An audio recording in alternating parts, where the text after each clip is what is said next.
Good evening, everybody, and welcome to my channel.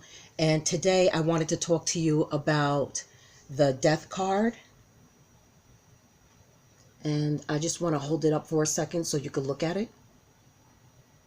And I know for a lot of people, this card can be a scary card. And I think death in general can just be a scary topic, you know.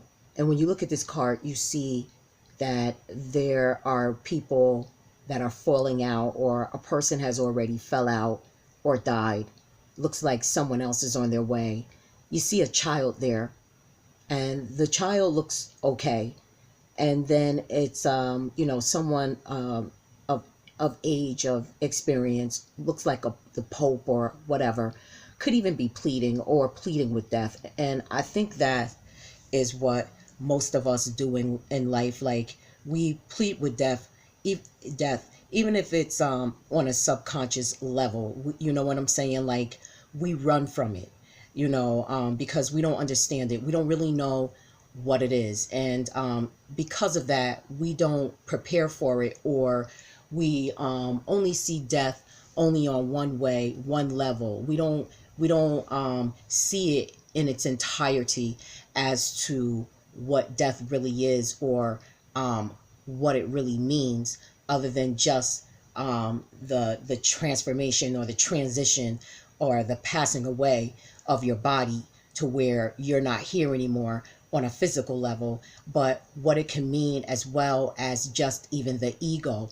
and letting go of things. Because there are a lot of things that we need to give up in life in order to transition into the next level or into a new life. Because with death comes life, and with life, comes death. It's a marriage. It goes together.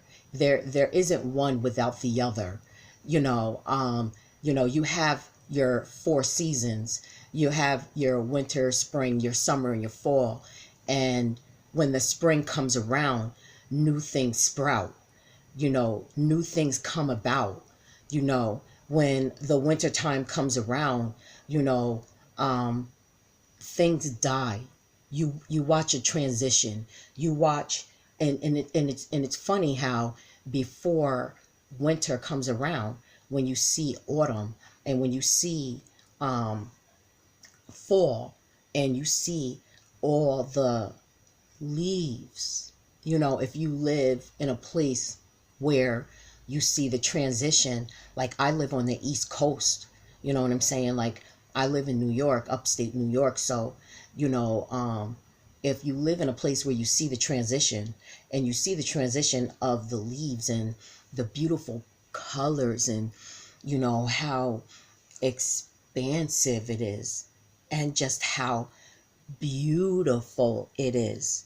you know it's weird, it's funny how, you know life, or can give you such beauty before death, before the transition, and then into new things. And you begin to smell all the flowers sprouting, and those sweet smells that come along with it, and the feel of the wind. It's new things. And in order for new things to come about, there has to be a transition. It's sort of like how the Bible says you can't pour old wine into new, I mean, you can't pour new wine into old skins, because it's just not going to be expansive enough. It's new, so you can't put new into old, because new is, it's gonna grow. If you think about a child, or you think about a baby, like, they grow, you know exponentially. Like, they grow quick. There is a lot of growth that takes place from, you know being conceived to adulthood. and then that growth begins to slow down, so you have to look at things and say, well, what is it that I need to let go? Old things, old thoughts, old concepts, old people, old ways, old habits, the things that are holding us back, the things that maybe served us at one time that no longer serves us now, or